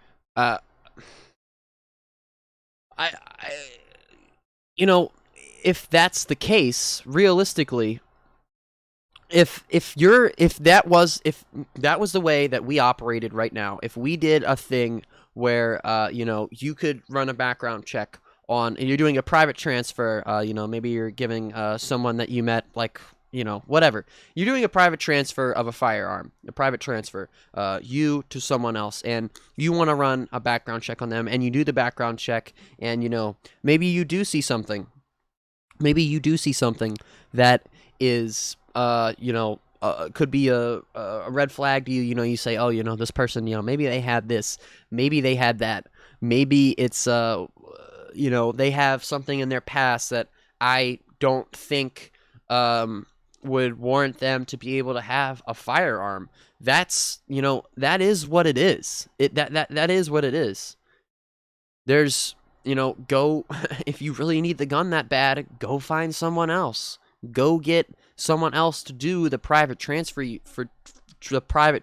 to you. But if you are doing something like this, if you're gonna sell a firearm or buy a firearm, if you're buying a firearm from somebody, and they run a background, even if they want to just run a background check, more than likely, especially if they're gonna get like money from you because you're purchasing this firearm or whatever it is you're trying to purchase, people really like money. I mean, let's be honest. People like money. So when, you're going to do this, the money is, I shouldn't be saying this, but money is the driving factor behind a lot of people's decision making. And, if you find the right person, you'll be able to get what you want, no matter what. So, she says, universal background checks might not work because they might discriminate against me. That's not an argument that I think you can support with facts or evidence. Check system does save lives. And I think there are some tragedies that could have been avoided if we had a stronger background check system. Charleston, for example, young man applied for the background check after the deadline. They said, okay, well, we haven't seen any flags yet. Go ahead and purchase the firearm. And he went into a church and slaughtered black folks. And I do think that there's real questions about bias and how these systems are applied and what the different flags look like. And I really think we have to get more focused on what is the goal here. Is the goal to... But going back to what she said before, realistically, these politicians, these rich white politicians, members of the NRA, they don't want the black population. They do not want them to be armed. Black people that are armed scare. That's a scary notion to someone like the head of the NRA or someone like Marco Rubio, $4 million NRA lobbyist for his campaign. Arming black folks is something that really does scare a lot of racist, bigoted white people, and that is a problem. That we do see. There is a disparity in, black people being able to maybe obtain a firearm versus, maybe like a white person being able to obtain a firearm. But that just all goes back into the entire, this industry and this system in this country just being completely just fucking broken. It's all broken because of the way that it's structured. And it's never been structured correctly. And until we, again, so many things we have to do, but until we drastically change things, this is always going to be, part of the conversation. Preserve some perceived right, or is the goal to save lives? So let's say somebody does this universal background check, and then there's an existing gun registry, and they register on it, and they've cleared all of these things, but then they still go out and commit a murder. There's no room with little green lights that says, because this person registered on all accounts, we're keeping track of them, and all of a sudden this green light has gone off, and yes, we know this person's about to commit a murder. So again, speaking of prevention, what is that preventing? But we do that with automobiles, right? If you get how many drunk driving incidents or speeding tickets, at some point your license gets revoked, right? Because they're like, hey, we don't entrust you with this car anymore because you could harm someone else or yourself. But that, and then I hate to be that. I don't want to be that guy, but even with that example, something that I personally, he says they take your license if you've had enough drunk driving incidents or, enough points on your license or whatever. They take your license, and much like a firearm, you commit a certain amount of crimes, you get convicted of certain stuff. They take your firearms, your permits and your licenses or whatever it is you may have, but they don't take your guns. And with the driving thing, they take your license. They don't take your car. Okay, so you can still go out and you can drive your car. You're technically driving it illegally, but who's going to stop that person from getting in their car? Who's going to stop,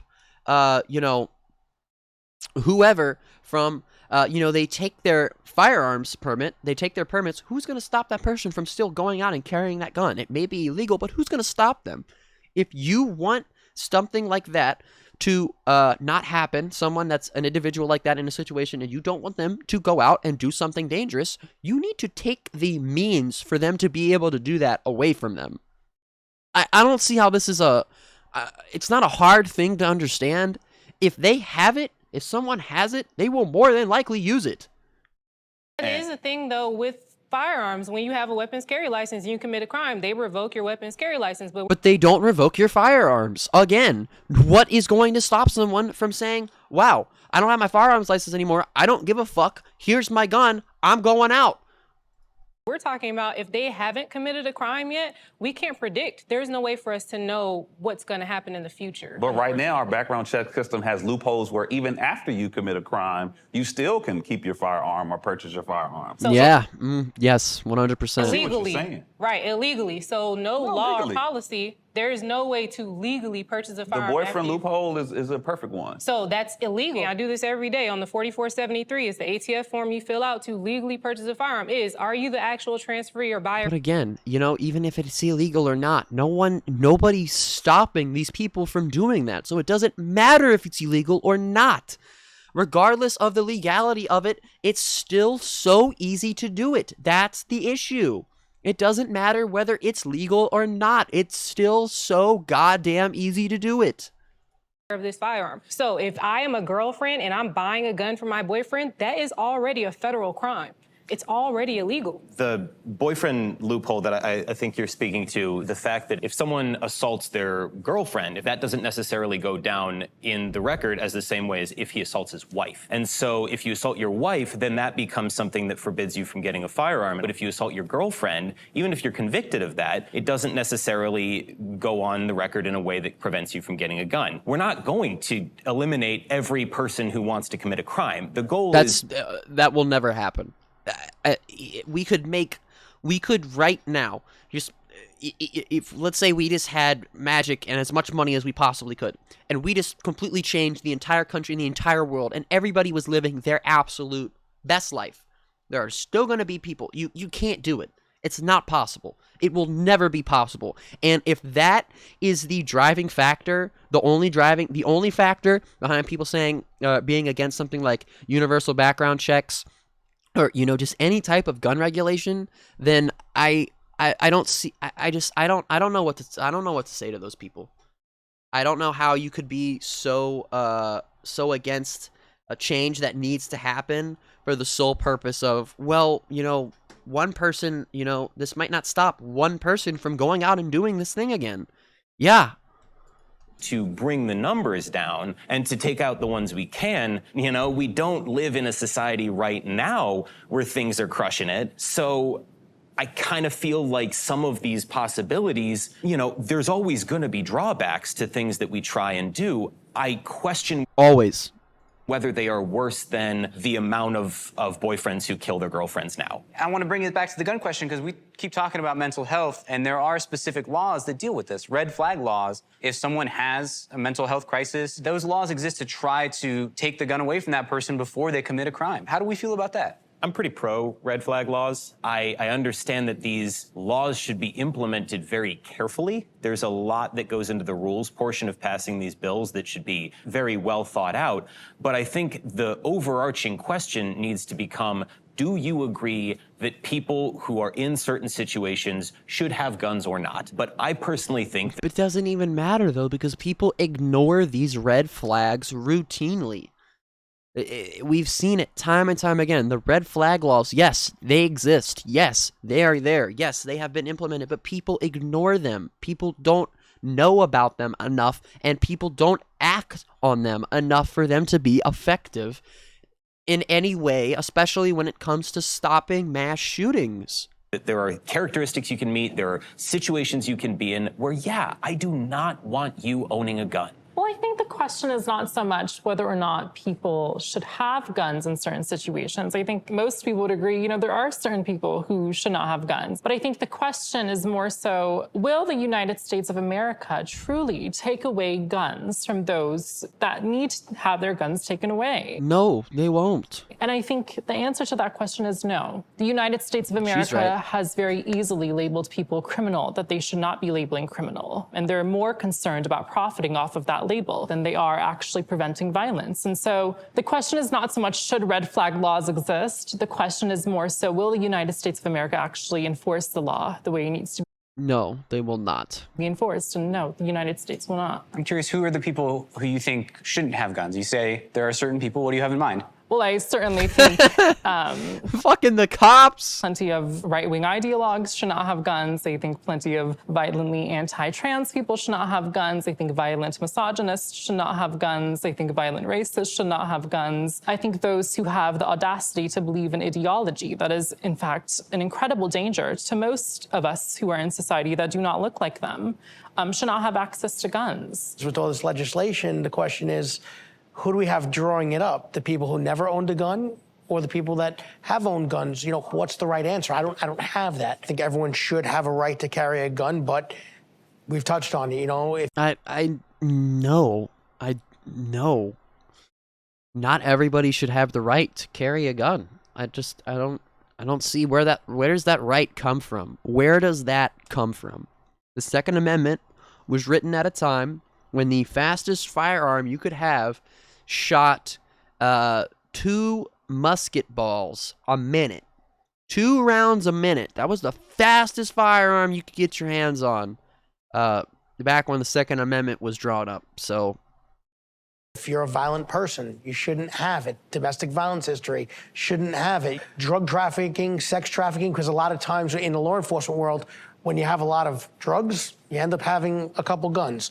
If you're sex trafficking, there's someone probably with a gun. How are we going to make sure bias isn't playing a part? The people who are enforcing the red flag laws, there are some elitist people in this country who feel like, well, only we should be protected by firearms. The onus should not. She's not 100% wrong about that. I kind of mentioned it a little bit earlier. There are, and you guys can research this. It's kind of hard to find information about it, but there are real people, mostly of them are white people that do not want black people en masse to be armed because that's a scary notion for them. Beyond our government, I think as a society, as an adult in this country, there should be some responsibility in knowing yourself and being able to identify when you are okay and when you're not okay. So I think we need to figure out a way to give the people the tools they need to identify themselves. Hey, I'm not okay. I don't agree with that, though, at all. I do not think that if that was the case, the majority of people that are doing these things would to say that or come to that conclusion or come to that impasse at any point. And that doesn't happen. It doesn't happen now. And even if we had the tools to do it, I still don't think it would happen then even. Hey, I don't need to have my firearms right now. Hey, I probably am going to hurt myself or someone else, and then provide the resources to do that. I mean, that sounds great in theory. In reality, though, that's not going to happen every time. And I'm curious what you think. It's not going to happen every time. That's far from every time. I would say, I don't know. Threshold where somebody should say, you can't have a gun anymore. I don't think that decision should hinge on one person or just an attorney or just But she just said that she thinks it should hinge on the actual individual in the situation who might go out and commit a mass shooting or hurt themselves or hurt someone else or just hurt anybody in general. She just said that she thinks that you should be able to, kind of self-regulate the issue, but then she's saying it shouldn't be up to another person. It does what? Am I not understanding just a this? mental health professional, because I've seen in a lot of these red flag instances, these people never get their firearms back. Well, if my mental health is declined this day, well, maybe they don't need them back. Maybe they just don't need them back. or this month is tough for me, but then, I go to therapy or I fix myself and I'm better months from now, I should have my rights restored. You can't keep them forever, right? I think there should be a process for that as well. I think those protections and checks and balances are just critical because right now America criminalizes black men. There's no doubt about it. I've He's been right. through it. I've never been caught for some type of violence offense, but I've had guns drawn on me by law enforcement 5 times, right? When I was shot, when I arrived at the hospital, I wasn't met with a nurse or a doctor or a surgeon. I was met with 3 investigators. And they asked me, where's my gun? And in my situation, they were more focused on solving the crime than saving my life. And I think we have to really see that reality that's impacting our communities every day before we push forward laws and legislation that adds more authority and resources to a system that's biased against us already. Yeah, no, that was actually really good. He was 100% right about that. The entire way that our laws, our country, it's structured. It's literally structured, and still today even, around just straight up just racist ideology and racist policies that, you would think would have gotten updated as time goes on, but they're not. There's a lot of times that there's a red flag law that's called, and there's uniformed police officers who go to remove a firearm from the situation, who might have biases, who might have racial ideologies in their head. And I think that's a lot of confrontation. I feel like there's a lack of training. The police officers that go to serve these red flag laws, there needs to be a lot of checks and balances. Maybe it doesn't need to be police officers that are doing that then. Maybe it needs to not be police officers that are the ones going in and taking these firearms. I personally don't think it should be police officers.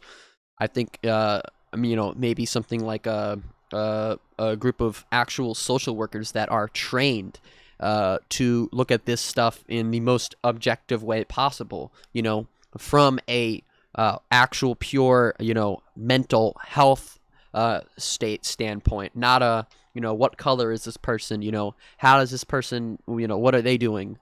And there needs to be a lot of accountability in how these things are executed. When we talk about regulation and laws, people need to understand, especially on the left, this is going to take the firearms away from the Proud Boys and the Oath Keepers and the 3%ers and the white militiamen. They're not. Those people don't have any interactions with the police normally, right? They do have interactions with the police. Unfortunately, their interactions are the police, just aligning themselves completely with, groups like the Proud Boys and allowing them to giving them straight up special treatment, in different situations, so they do have, run-ins with law enforcement. Unfortunately, the run-ins with the law enforcement is, the law enforcement, they just happen to fucking be Proud Boys. Laws, you're going after black men. Just another reason cops don't need fucking guns. Going after brown men. You're going after poor people. At the end of the day, there's systemic racism, and then it leads to black and brown people being criminalized. And I'm curious, when it comes to passing more gun laws, how do you think we could avoid that in going forward? I really think we have to think about what is the goal. Are we trying to save lives or solve crimes? And if we're trying to save lives, then we can't just keep putting it on the backs of the criminal legal system. We can't incarcerate our way out of this situation. If that was the case, Louisiana would be the safest city in the country. But it's not. It's one of the most deadliest. So you have the highest level of incarceration and the highest level of gun violence in one state. This is something where we have to think about legislation and laws that provide more resources for the communities that are most vulnerable and at risk to violence. I'm curious to talk to folks and see, do you support restriction? No, man. We can't have government fucking handouts. This isn't socialist fucking commie country, bro. We can't have shit like that. The government doesn't do handouts in America. Damn. On specific types of guns like the AR-15, for example. If so, why or why not? You know why the AR-15 is popular? Is because I know why the AR-15 is popular. This guy's probably gonna say that I don't know what he's gonna say. But the AR-15 is popular, number one, because it has an extremely successful commercial appeal, and number two, a lot of people that use firearms will tell you that the AR-15 is the jack of all trades. You can do whatever you want with it. You customize it.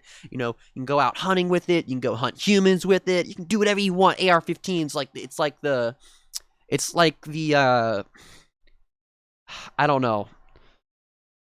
there's no example I can think of to like compare like a gun to something that I like enjoy or would think is good, because I feel like I'd just be doing a disservice to whatever I'm comparing the gun to. It's affordable. You can customize it to whatever you need to do, whether it's self-defense, hunting, target shooting. There it I is. think what you just said, though, is part of the problem, too, because the AR-15 is really like, it has a marketing appeal. And America does marketing really well. And people respond very well to marketing, especially if you're selling them something they already want. So it's a very convenient. I mean, there are videos everywhere. I have a couple YouTube accounts. I have like a gaming account that I post content on that you should definitely go check out, Jonah Gaming. But I would there's a YouTuber that I watch. His name is Ahoy. And he makes these short video essays that are really well produced on firearms, and he'll pick like a certain firearm, like a Desert Eagle, or maybe like an M4 carbine rifle, and he'll talk about the gun's existence, how it was manufactured, how it was made, and then he'll also talk about how it's used and utilized in video games, and the videos are really interesting and stuff like that. But on that gaming account that I would watch that content on, I don't use it to watch content anymore.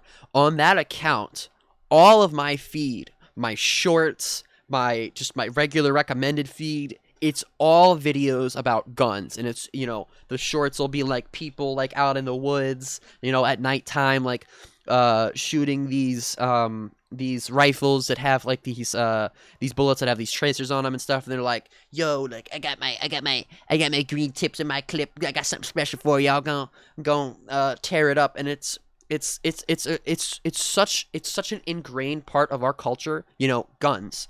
It's such an ingrained part of our culture and our daily lives that some people, the majority of people, especially people that are involved with guns, they don't see a gun as something that could potentially be an extremely deadly weapon.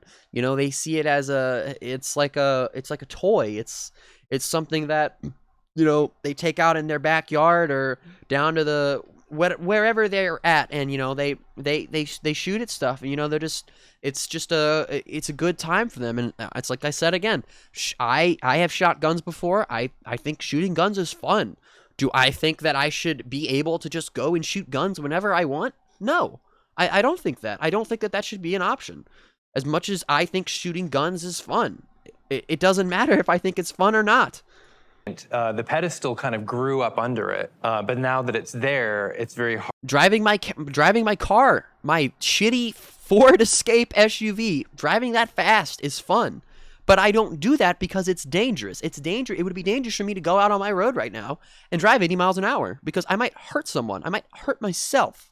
I might hurt a lot of other people. So I don't do it because it's dangerous. It's also illegal, but it's dangerous. And a lot of people, we've become so just normalized with guns that people don't see them as a deadly weapon, a dangerous weapon anymore. It's a marketing tactic. Guns are a marketing tactic for America, for the NRA. They're like, oh, look at this. It's like so many different things. Guns are just another commodity to Americans and America. Take that back. Who are you trying to defend yourself from with an AR-15? I can A answer zombie that. apocalypse? Get him! Fucking get him! Who are you defending yourself from an AR-15 from? I really want to hear these people's responses. Oh, this is what I've been waiting for. This moment in the debate. Let's go, baby! Anyone. Someone else. Anyone! Anybody! I'm defending myself from you guys with my AR-15. With an AR-15. The logic. No, the thing is. Wait, what? can A answer zombie that. apocalypse? I'm sorry. Who are you trying to defend yourself from with an AR-15? I can A answer zombie that. apocalypse? Anyone. Someone else with an AR-15. The logic. Are you are you in a duel? Are you in Call of Duty? Why are you shooting at each other? What do you mean someone else with an AR-15? Where the fuck are you? Someone else with an AR-15? Did you just enter into like the Wild West? Are you like standing like back to back with someone with your ARs ready? What are you talking about? Who? Where? No, the thing is, as a responsible gun owner, a person who owns several rifles, Our president is protected with rifles, AR-15. You ate the... I don't know. I don't know how long it's going to take me to get through this part. Our president is protected with rifles, so that means you need one too? What? You're number one, you're not the president. I mean, that's done away with that entire talking point right there. You're not the president of the United States. So I don't see I mean, okay, I guess. But again, it's still, regardless, that doesn't mean that you need one too. One of the most important people in the entire world is protected with rifles, so I should be able to protect myself with a rifle. What kind of mentality is that? That's literally just monkey see, monkey do. That's literally how Americans live their lives. Style rifles. Our law enforcement officers use, carry, and have AR-15 platform rifles. So if we don't need, but they don't need to have them. They don't need to have rifles like that. They don't need to have AR-15 rifles. They do not need to have firearms that powerful at all. They don't really need to have firearms at all, if you ask me. So every single thing that she said so far about why she would need an AR-15 is just ridiculous. It's absolutely ridiculous. Because cops have them, because the president is protected by rifles, that doesn't make any sense. You just want to do it because someone else is doing it? How is that that's a terrible mentality to have for literally almost anything. Especially for something like having a gun. Well, they have a gun. Let me get a gun. What? What? I'm defending myself against, a lot of the 2A people will say my government. I have to have equal or greater access to the tools that they have as well. Is the president's life more important than mine? If you don't like... I'm not saying that. I'm not going to sit here and say that the president's life is more important than anybody, because I think all life is important. I really do. I don't think anybody should be dying for any reason. But, again, they say that, they need to... What are you doing? They say fight against the government. Are you gonna do are you gonna stage a fucking coup and try to overthrow the government? What are you doing? Why fight against the government? Fight against what? What the fuck are you gonna do? What is the government doing to you that you need a rifle to defend yourself? What the hell are they doing? Like them, that's great. Don't buy them. That's not how it works, though. You only need to get hit with one bullet to die. Thank God. This guy right here, the guy in the suspenders, and then this individual over here, and then also this person down here. They're all great. She hasn't really talked a lot, but it takes one bullet, and there are so many different places you can get hit on your body where you will probably die. There's arteries all over. There are a bunch of different spots in your legs where if you get hit, you're more than likely going to bleed out and die. It takes one bullet. One bullet. You could get shot with a little tiny Derringer. A little tiny little thing, and that could kill you. It could. Just because someone has an AR doesn't mean I got one. We're equal or on the same playing field. Thank you. Thank God. Have you shot them, though? I don't want to shoot AR-15. I'm not fighting the reason zombies. why I asked, though... Exactly. Like, what the fuck are you fighting? Are you just gonna, are you, shooting people, en masse that, you need something that powerful? Why? What do you need that for? What are you doing? Are you taking that to the grocery store with you when you go? Are you taking that to your child's school when you drop them off? Why are you taking a gun? You don't need that in your house. The reason why I asked is because when you actually shoot rifles, when you have experience handling rifles versus handguns, AR-15 platform rifles versus handguns, you understand that there is a disparity of force there. I am not bringing a handgun to a rifle fight. I'm not. Why? What fight? What fight? What are you doing? Is this the Last of Us and you're traveling out west? What are you doing? What are these people doing that they need rifles to bring to a gunfight? What gunfight? What gunfight? What are you doing? Do you live inside of Call of Duty? What fucking gunfight? She says a gunfight. Do people routinely show up to her house and say, let's get it. Here we go again, another gunfight. weekly duel. Like, what scenario, what make-believe fucking imaginary land do these people live in that they say, I need an AR-15 to fight against someone else with an AR-15, or, you know, I'm not going to bring a pistol to a gunfight when someone else has a rifle. If I don't know.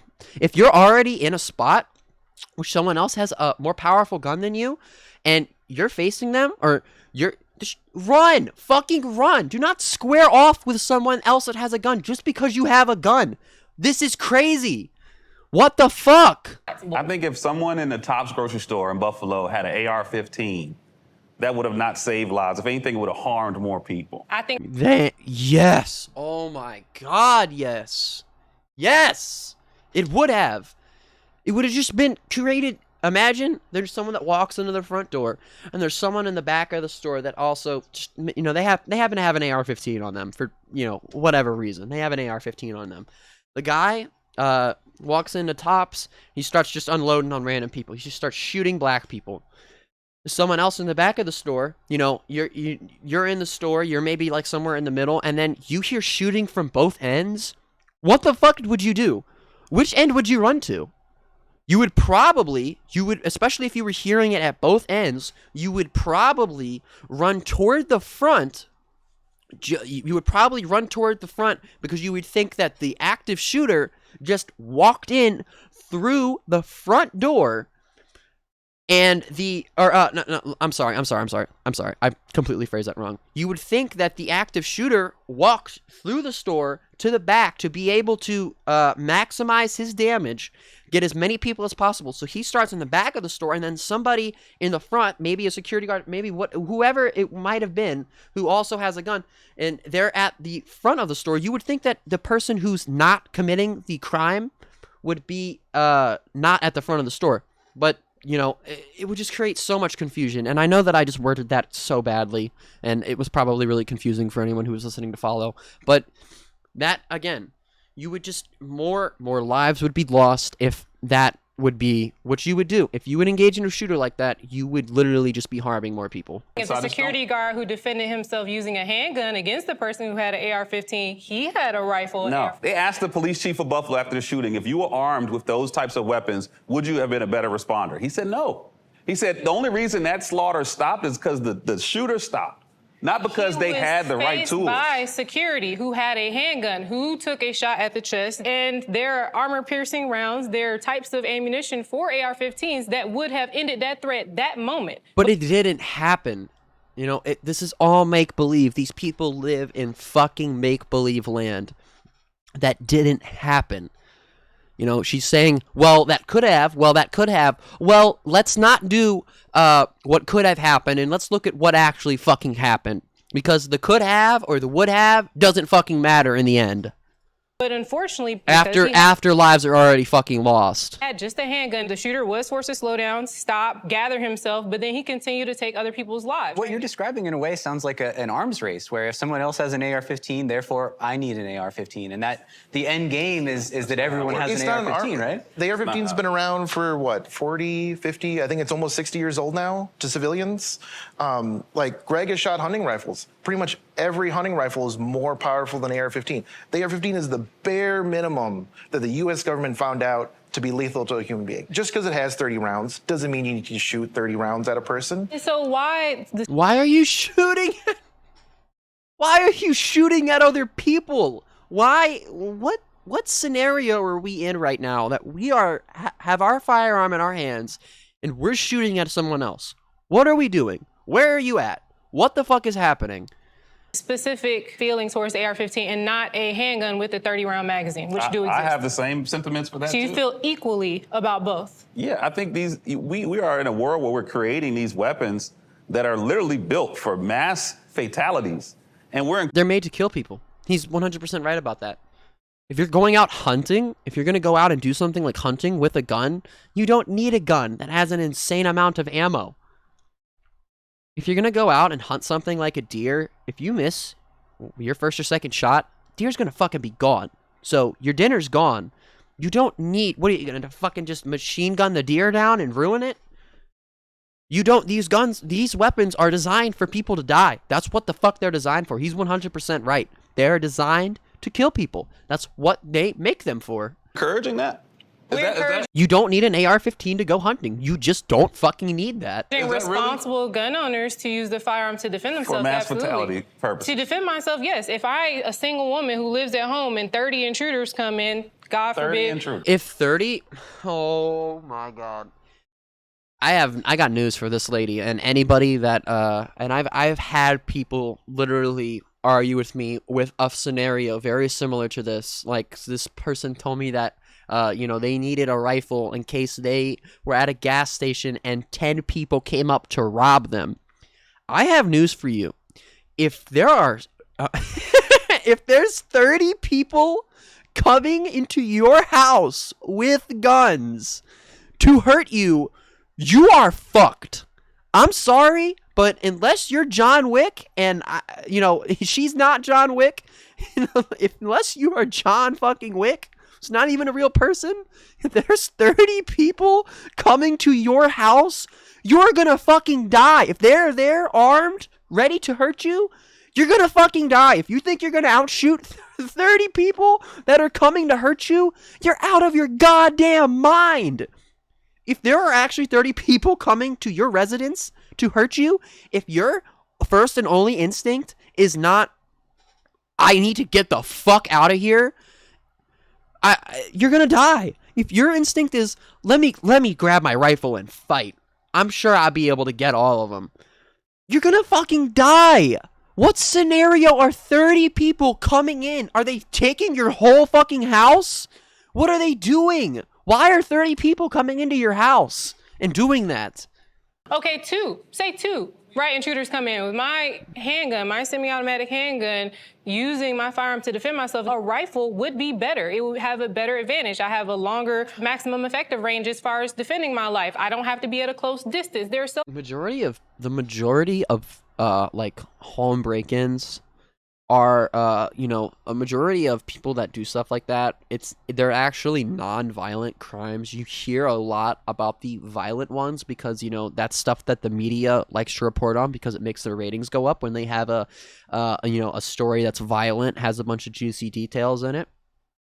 But the majority of people that are breaking into someone's home, they're not breaking in to kill them or physically injure them. More than likely, they're breaking in because they want to steal stuff, maybe stuff that they know is valuable. Maybe they just know that these people are maybe more well off, so they're breaking in to take stuff. The majority of break-ins do not result in, especially someone being shot and killed. Again, the media reports on that stuff way more than it actually happens. So, even if, 2 intruders breaking into your house, that's a lot more realistic than 30 intruders. But if they're coming in to hurt you, if they are coming in with the intent to possibly kill you, you need to try to leave the house. Get out of the house. That should be your instinct. Trying to fight, if they're already coming in trying to kill you and that's their end goal, then they're not going to stop at anything to get to that end goal. So trying to fight, you're just literally saying, just come and kill me. Fucking just end it. There's no point in doing that. That's ridiculous. That's crazy. These people live in fucking crazy town. So many other advantages to using a AR-15 platform rifle for self-defense than people realize. But the culture that y'all are buying into or encouraging is the same culture that armed the shooter at Tops. It's the same sentiment that armed the shooter in Atlanta. I don't think so. I mean, it's the same sentiment that, we should have these guns. So what's the difference between that shooter one's a criminal, and just someone one's else? not. We're good people. I feel like you're really putting words in our mouth because we haven't told anyone to go out and buy an AR-15. He didn't say that at all. What? That's not what he said. He didn't say that he told them to go out and buy an AR-15. He was literally laughing at it. He was chuckling at the fact that these people feel like, they actually legitimately need an AR-15 for self-defense because that's a ridiculous notion. It's absolutely ridiculous. It's outlandishly ridiculous. I would be laughing too if I was on this panel. And then these people are, for some reason, offended by what he said. That guy didn't say anything that was wrong. He was 100% right. 100% right. The culture that they are literally buying in, these talking points that they are spewing right now on camera are the same talking points that drive people like the Tops mass shooter to go in and commit a massacre like this. It's absolutely insane. I mean, there's no arguing against that. I don't see how you can argue against that. That guy never said that these people said to buy an AR-15. He said that they were buying into certain what are pushed down our throats cultural norms of having something like an AR-15 for self-defense when that's not normal in any other part of the world. I want to jump in because I don't think it's necessarily about telling someone to do it. It's about the availability and the access Thank you. Thank God. to that weapon. Which Okay, are part so- of the Thank God the moderator stepped in. marketing. I have a question. If we get rid of AR-15s for law-abiding citizens, how do we defend ourselves when those two guys, and don't say that's not probable because 2 guys is more probable than 30 guys to kick in your door.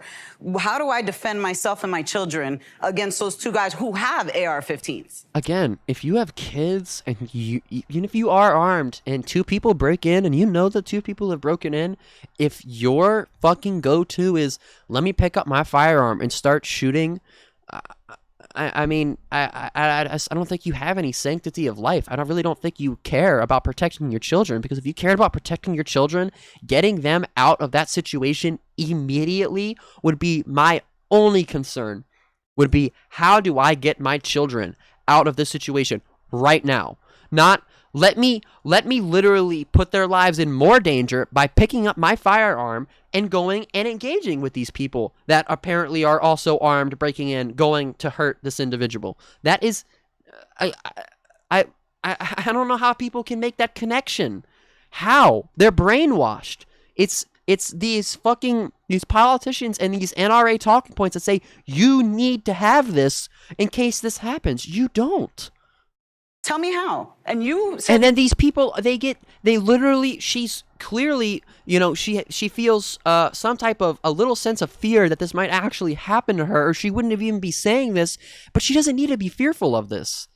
It's just all fear mongering, and the media and fucking people like Tucker Carlson and Fox News and Marco Rubio and the NRA and the Republican conservative politicians and lobbyists, they push these just these blatant misconceptions onto just normal, innocent people like this, and then it completely fucks their brain up.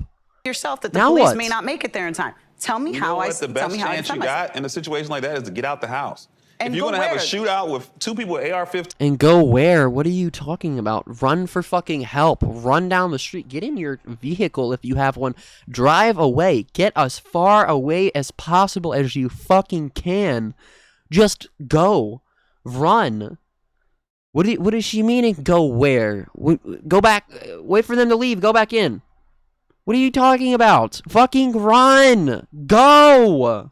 chance you got in a situation like that is to get out the house. And if you're go gonna have a where? shootout with 2 people with AR-15s and your children at home, She just stated. That's literally what I'm on. You're gonna fucking have a shootout with your children in the house? What are you gonna fucking? You're just putting your children in more danger. that so they what is that, reach 30 hard. rounds a piece? That's 90 rounds of bullets And firing you through the think home. I can with your- outrun that? You need to get out of the house. Oh, sir, I stand my Get ground. out. Sorry. You got a better chance of jumping out that window. She stands her ground. So what she's saying is, if she's ever in this situation like this, she's gonna be fucking dead, because she's more worried about standing her ground. Again, term used in America, in American politics, American laws only, to try and fight back against intruders. At that point, again, I don't think that there's any sanctity of life being considered in this person's mentality when she says something or says she's going to do something like pick up a gun to fight off other armed intruders with her children in the house, because that is just there's just so many bad things that could come about from that happening. No, no one than have- having a way. shootout No with 2 way. I do not AR-15s. have a better chance. Does no one on, have y'all. That's neighbors? like- Like, aren't we concerned about neighbors? Let's talk about real life, all right? The average person is not walking around, and the arrest of firearms are not with AK-47s. Let's get that right. All right, so after this whole... AK-47s. I don't even think anyone even mentioned that. I don't think. That's almost like a make-believe world because people do own them, but people aren't getting locked up with them. The average person getting locked up is with a disguised gun, a painted gun. You'll have a magazine clip that's extended, modifications. That's what's happening on a daily basis. People are getting their hands on illegal firearms that are disguised or defaced and using them against one another. That's what's happening in the real world. The average person isn't walking around out of their house with an AK-47. From what I've heard so far, the two main sort of points I'm hearing is that more guns can make you safer, from one mentality, and another is that mental health It's funny because, and this is just probably a one-off. I mean, it was crazy, but there was that young child and his sister. They were like little kids, and the little kid had a fucking AK-47 he was shooting at the cops with from a house. But he's that just if everything he just said is right, these people are using these defaced guns on this stuff. It just makes it more evident that there is a problem with firearms in this country. It's a gun problem. It's not a mental health problem. It's not a people problem. It's a goddamn gun problem. Is really the solution to prevent shootings. Is there anything else, solutions-wise, that we haven't talked about could make a difference and reduce the amount of gun violence and the number of gun deaths? I feel like actually the emphasis has not so much been put on mental health as actually community. I feel like that's what I've really been hearing from, even with the recent disagreements, like I've heard everyone here talk about community. We've had so many different ideas in this panel on how we can fix these things, and so many of them involve contributing to community in different directions. I want to say to to all of the people who have been here advocating for responsible gun use and offering your arguments and your life experience, like I really just want to say it in case no one else says it to you, that I think that you have value in your community without your guns. Like everything that you've talked about and everything that you've presented and the skill and the intelligence and the desire to help people and to train people and to educate people, I honestly think that has nothing to do with your guns. My staunch view is more education and training. And then also we know that we are, and thank you for saying that, valuable with or without our firearms. Whether I'm in New York, whether I'm in a country where I can't have a firearm, it's me. I am the tool. I'm the weapon. So it's me and everything. But if she really does think like that, and I don't necessarily agree with that, especially for her as an individual. If that's the case, then why is the focus so much on you being able to have the gun and carry the gun and have the gun to defend yourself?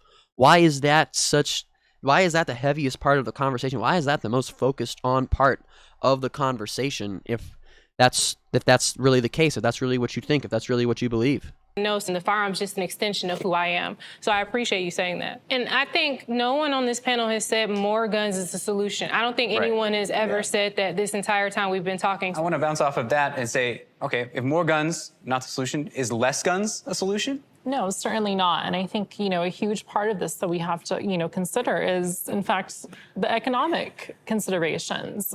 The solution is, in fact, to hold the gun industry accountable for... That's part of it, but less guns is definitely part of the solution. I disagree with this 100%. Yeah, not 100%. I'm sorry. I don't know why I said that. I disagree with half of what she said. Holding the gun industry accountable is definitely something that we need to do, and we're kind of slowly starting to do that, very slowly. There's a lot more we need to do when it comes to holding the gun industry accountable for the things that they... for all of the things that they have done and will continue to do in the future. But, less guns, that would absolutely. Imagine this. This is just, this is a make-believe example. It could never happen, but these people like to live in make-believe world, so I'll do this for you now. This is an example that I've only used with friends or family or, just people that I know personally, but I'm gonna use it now. Chicago. Everybody loves to talk about Chicago. Everybody, Chicago's so violent. There's all these guns in Chicago, all these young people with guns in Chicago. It's a problem. It is a problem.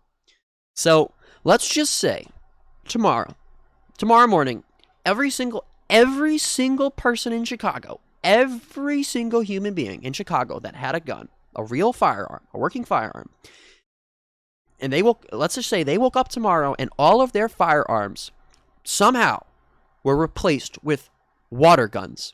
If they were all replaced with water guns, do you think And I know that that's not possible, and that's not realistic, and that can never happen. People's guns aren't going to magically turn into water guns. That's the fucking, like, that's some child shit. But if that did happen, if one day everyone in Chicago woke up and all of their guns were water guns, I seriously wonder what would happen, what the shooting or the crime rate or the violent crime rate would be, or what it would look like in Chicago if all these people really didn't have firearms, if they just didn't have them at all, period. The firearms were just completely taken out of the equation. What would it be like? I seriously believe that it would just be different. It would just be so much different if these guns were just completely erased from the equation. In general, what would a place like Chicago that, the media talks about all the time, just completely ridden with gun violence on the daily basis, all the time, if all of those guns were just gone, like one day they were all gone, what would it look like? What would Chicago look like? I think it would look drastically different, and I don't think that we would be having to talk about Chicago in the way that we do talk about it now. And less guns is absolutely part of the solution to this problem, and I don't understand why people think that that's not part of the solution. Their marketing of violence, and so we can't continue to point fingers at the individuals who wish to have such self-determination and self-defense. We need to begin pointing fingers at systems and economic industries that have been so responsible for producing violence and producing massive amounts of weapons. I imagine if the gun industry that's making billions of dollars off of firearms was pouring billions of dollars into the communities that are suffering from gun violence.